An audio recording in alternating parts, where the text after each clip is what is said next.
গল্পের শুরুতে দেখা যায় দেবদত্ত তো কিছুতেই রূপমতিকে উদ্ধার করতে পারছে না। দেবদত্ত অনেক চেষ্টা করছে, কিন্তু রূপমতিকে যখনই বাঁচাতে যাচ্ছে তখনই ওর হাতে ছ্যাঁকা লাগছে। অরু তখন সকলকে বলছে যে রূপ কিভাবে ওখান থেকে বেরিয়ে আসবে, ওর তো নিঃশ্বাস পুরো বন্ধ হয়ে যাচ্ছে, আর আমরা তো কিছুই করতে পারছি না, শুধু দাঁড়িয়ে দাঁড়িয়ে অসহায়ের মতন দেখছি। এরপর দেবদত্ত একের পর এক বড় বড় পাথর নিয়ে রূপমতির মায়া খাঁচার দিকে মারতে থাকে। আর সেই পাথরগুলো আগুনে পরিণত হয়ে দেবদত্তের গায়ে এসে লাগে। কিন্তু দেবদত্ত তো কিছুতেই হার মানে না, একের পর এক পাথর ছুঁড়ে মারতে থাকে। এরপর কিছুক্ষণ পর দেখা যায় রূপমতির মায়া খাঁচা ভেঙে যায়, আর দেবদত্ত মাটিতে পুরো লুটিয়ে পড়ে। রূপমতি তো খাঁচা থেকে উদ্ধার পাওয়া মাত্রই দেবদত্তর কাছে ছুটে যায়। রূপমতি তো দেবদত্তের কাছে গিয়ে দেবদত্তকে জড়িয়ে বলছে যে এই ব্যাধের ছেলে, তোমার কি হলো, তুমি ওঠো।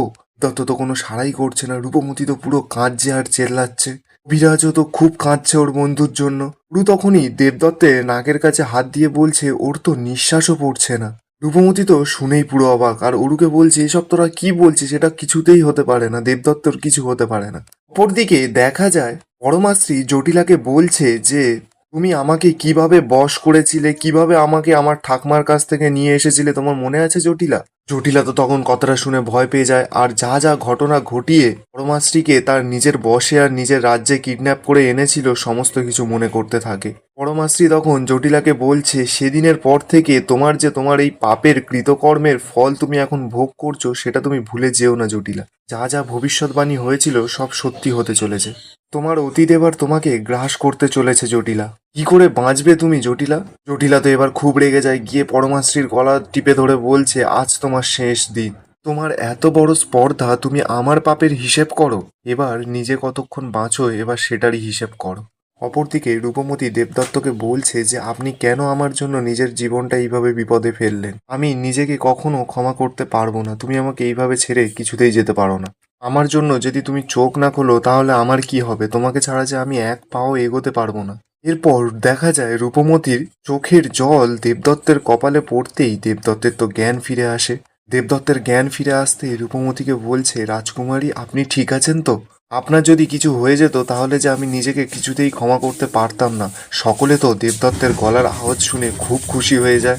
রূপমতি তো তখন খুব খুশি হয়ে দেবদত্তকে বলছে তুমি আমার ডাকে সাড়া দিয়েছো তাহলে? মা বাসুলী চণ্ডী মা, তোমার অশেষ কৃপা যে আমার বন্ধু ঠিক আছে। বিরাজ দেবদত্তকে বলছে দেবদত্ত তুই ঠিক আছিস, আমি খুব খুশি হয়েছি। জানিস আমি ভেবেছিলাম আমি আমার সব থেকে প্রিয় কাছের বন্ধুটাকে হারিয়ে ফেলেছি। বলেই অভিরাজ যখন দেবদত্তের কাছে যেতে যাবে তখনই তো অরু অভিরাজের হাত ধরে টেনে সাইডে নিয়ে আসে। বলছে ওদিকে কোথায় যাচ্ছেন, আপনার কি কোনো মান সম্মান নেই? দেখছেন তো ওরা প্রেম করছে, ওদের সামনে এখন যাওয়াটা কি ঠিক হবে?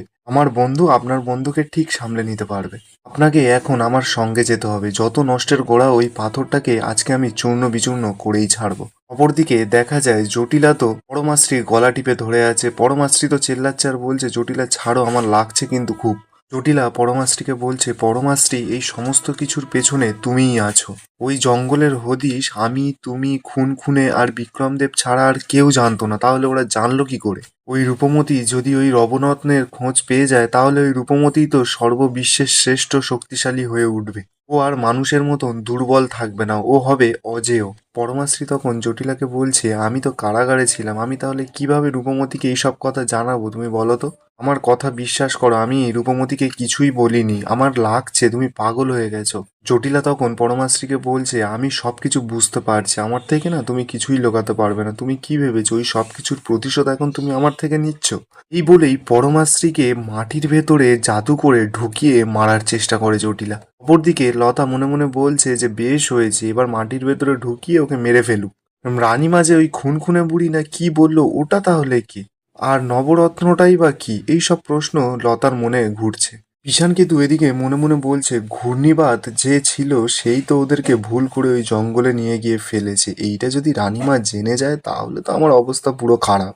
অপরদিকে রূপমতি দেবদত্তকে ওষুধপত্র খাইয়ে ঠিক করার চেষ্টা করছে। রূপমতি দেখতে পায় দেবদত্তের হাত পুরো পুড়ে ছাই হয়ে গেছে, মানে পুরো হাত একদম ঝলসে গেছে। রূপমতি দেবদত্তকে বলছে খবরদার ব্যাধকুমার, আমি যদি আর কখনো তোমাকে দেখেছি তুমি এভাবে নিজের প্রাণের ঝুঁকি নিয়েছো তাহলে তুমি দেখবে আমি তোমার কি অবস্থা করি। আর এখানেই আজকের পর্বের আপডেট শেষ হয়। দেখা হবে নতুন কোনো পর্বের আপডেটের সঙ্গে।